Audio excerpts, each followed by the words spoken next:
She may be. But my point is that job would not maybe have been open to her. No, I understand. I just wanted to clarify that. Yeah. The View has been a circus for years, but this time the ringmaster lost control. Whoopi Goldberg, the self-appointed queen of daytime television, was left stunned in a brutal takedown that no one saw coming.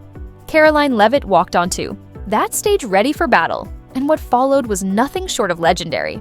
The audience expected the usual smug put-downs and dismissive eye rolls, but instead, they witnessed something they had never seen before. Whoopi completely unraveling. On live TV, it started like any other episode, with Whoopi leading the charge in yet another left-leaning discussion, while her co-host nodded along in robotic agreement. The topic was wokeness, a subject few treat as untouchable gospel, a belief system they defend with near-religious fervor. Whoopi, feeling invincible, threw out her usual condescending jab, thinking Leavitt would stumble or fall into the predictable trap that had silenced so many before. But this time, things were different. President Trump is in charge, and America is back. This week further demonstrated that the Trump effect is real. Over the weekend, Believe it didn't flinch, she didn't stammer, scramble, or react emotionally. Instead, she smiled a slow, knowing smile that immediately shifted the energy in the room. It was the kind of expression that said, "You just made a big mistake." The audience, sensing something was about to happen, went quiet. Even Joy Behar, who had built her career on mocking conservatives, shifted uncomfortably in her chair. The tension was thick, the kind that only comes before a storm. And then, with the calm precision of someone who had come prepared, Leavitt dismantled Whoopi's entire argument in seconds. She started with facts, cold, undeniable data that couldn't be brushed aside with sarcasm or smug laughter, government spending reports, and the exact amount of taxpayer money funneled into bizarrely woke initiatives. She called out programs like Gender Studies in Guatemala Sesame Street adaptations meant to push American social activism worldwide, and other eyebrow-raising policies that made no sense to the average voter. I know the last administration didn't see it that way, so it's a big culture shift in our nation to view someone who breaks our immigration laws as a criminal. Whoopi wasn't laughing anymore. The confidence drained from her face, replaced with a forced smirk as she tried to regain control. But here's where it gets even worse. She had no counter-argument, nothing. For the first time in her long career of dominating conversations and steamrolling over guests, she had walked straight into a trap and didn't know how to get out. Rowan, I couldn't do that at 27. No nonsense, straight to the point, courage, detail. By the way, I think the way that she answered is a lesson that many Liberal MPs could learn, faced by, ABC journalists or whatever, although I have to give Peter Dutton huge credit. He does give it right back. The silence in the studio was deafening. Even the usually enthusiastic FTIC audience, so quick to applaud any snarky remark from the hosts, seemed unsure of what to do. They had seen guests embarrassed before, but never Whoopi. This was different.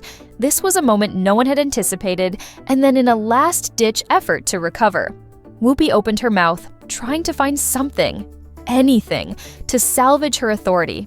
But she had nothing. Caroline on immigration. Of the 3,500 arrests ICE has made so far since President Trump came back into office, can you just tell us the numbers? How many have a criminal record versus those who are just in the country illegally? All of them, because they illegally broke our nation's laws and therefore they are criminals as far as this administration goes. I know the last administration didn't see it that way, so it's a big culture shift in our nation to view someone who breaks our immigration laws as a criminal, but that's exactly what they are. They the worst first. They all have a criminal record. And welcome to the briefing. If they broke our nation's laws, yes, they are criminals. The camera lingered on her stunned expression, and the internet spent no time turning it into an instant meme. People all over the world shared videos of Whoopi's reaction and replayed them over and over with comments that made the obvious point. Whoopi Goldberg had been completely outmatched on her own turf, and it gets even crazier. This wasn't just a single embarrassing moment. This was part of a pattern, a history of Whoopi talking herself into controversy after controversy, from her infamous comments on the Holocaust to her bizarre defenses of disgraced public figures. She had spent years using The View as her personal soapbox, and now it was catching up with her. While I vow to provide the truth from this podium, We ask that all of you in this room hold yourselves to that same standard. We know for a fact there have been lies that have been pushed by many legacy media outlets in this country about this president, about his family, and we will not. ABC. Executives had to be worried. The View had always walked a fine line, but lately Whoopi's reckless commentary had turned the show into a liability. Lawsuits were piling up. First Carrie Underwood, then Elon Musk, and now Karoline Leavitt, each case making it harder for the network to ignore the financial cost of Whoopi's unchecked mouth, and the worst part was she had no one to blame but herself. We'll call you out when we feel that your reporting is wrong or there's misinformation about this White House. Boom. She's got more. I would like to point out to each and every one of you that in 2024, when Joe Biden was in the Oval Office, or upstairs in the residence sleeping, I'm not so sure, egg prices increased 65%. This wasn't just about one heated exchange, this was a bigger question. If wokeness is really about openness and diversity, then why are conservative women constantly the target of attacks? Why is it that the very people who preach tolerance become vicious the moment someone steps out of line with their beliefs? Those were the questions. Whoopi never expected to be asked, and now with millions a-watching, he had no answer. Wow, okay, and why are the meltdowns always in cars? Now to the cackling witch herself, Joy Behar from The View, whose jealousy is something to behold. Here is her assessment of Trump's new White House press secretary, Karoline. By now, the backlash had taken on a life of its own. Social media had turned Whoopi's stunned silence into a cultural moment. Even mainstream outlets that usually defended The View were forced to acknowledge what had happened, and the more people replayed the clip, the more obvious it became Whoopi Goldberg had been completely dismantled on her own stage. Not her first job. It was her first press briefing. She worked in the previous Trump administration. The ever-empowering feminist, Joy herself, everyone. And this is why, of course, she's on The View and not working for the most powerful man in the world, because Karoline would wipe the floor with you bitter And the internet wasn't letting this one go. Meme after meme flooded Twitter, Instagram, and Facebook when you realize you just lost a fight you thought you'd win. One caption read, showing Whoopi's frozen expression. Another featured the phrase Whoopi's Wi-Fi just disconnected, mocking her total inability to form a response.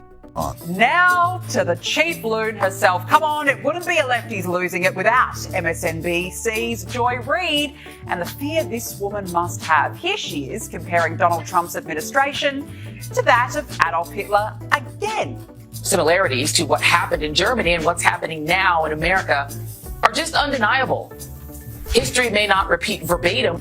For a show that promises to champion women's empowerment, The View has a strange habit of breaking down conservative women at every opportunity. The panel members pride themselves on advocating for equality and fairness, but the moment a right-leaning woman steps into their studio, the rules change. Karoline Leavitt was just the latest target of their one-sided feminism, where support is conditional and empowerment only applies to women who align with their philosophy. Poor Joy, every day flying the fake flag, saying the same lines over and over. It's like she must remain outraged at all. Instead of celebrating Karoline's accomplishments, her role in politics, her experience in media, and her ability to hold her own in high-pressure situations, Whoopi and her co-hosts tried to discredit her entirely. They ignored her intelligence, dismissed her work ethic, and reduced her success to a product of the very ideology they claimed to fight against. It was a blatant attempt to undermine her, not because she lacked credibility, but because she dared to think differently. This isn't new. Time and time again, The View has attacked conservative women with an intensity they never directed at their left-leaning counterparts. When liberal female politicians or media figures make controversial statements, they receive sympathetic excuses and a platform to explain themselves. But when conservative women speak up, they are mocked, ridiculed, and treated like they don't belong in the conversation. Karoline exposed this hypocrisy in real time, refusing to let Whoopi and the others silence her, and that's exactly why they panicked. Yesterday, as you all know, President Trump held his first foreign meeting at the White House with Israeli Prime Minister Benjamin Netanyahu. And as the president said, the bonds of friendship and affection between the American and Israeli people have endured for generations and are absolutely unbreakable. Soon as the episode aired, social media erupted. The clip of Whoopi's stunned silence spread like wildfire, with thousands of people pointing out how The View had just met its match.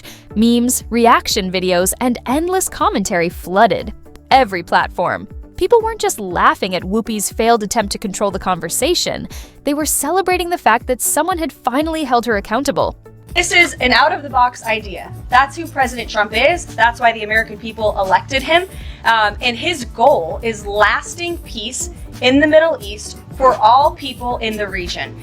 And as I said in my opening remarks, we've had the same people. Major commentators, independent journalists, and everyday viewers dissected the moment frame by frame, analyzing how quickly the power dynamic had changed. Whoopi, once seen as untouchable in her own studio, had been completely exposed. And it wasn't just conservatives who noticed. Even people who typically agreed with The View found themselves questioning why the show's hosts reacted so aggressively whenever a right-leaning woman challenged them. But the biggest damage wasn't just the public embarrassment. It was the long-term impact.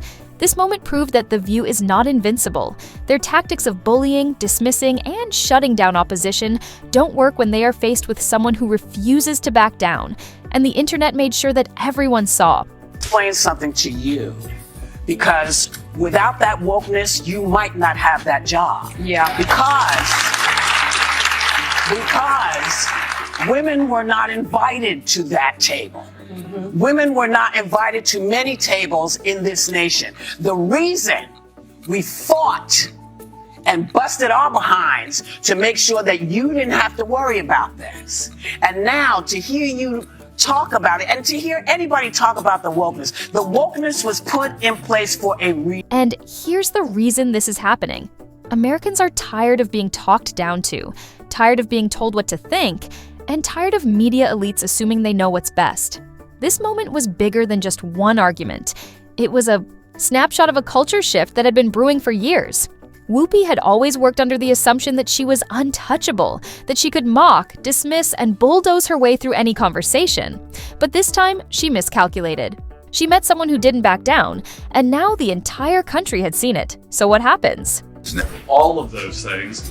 Can you explain this reversal and how building and owning Gaza squares with America First foreign policy? I would reject the premise of your question that this forces the United States to be entangled in conflicts abroad. The president has not committed.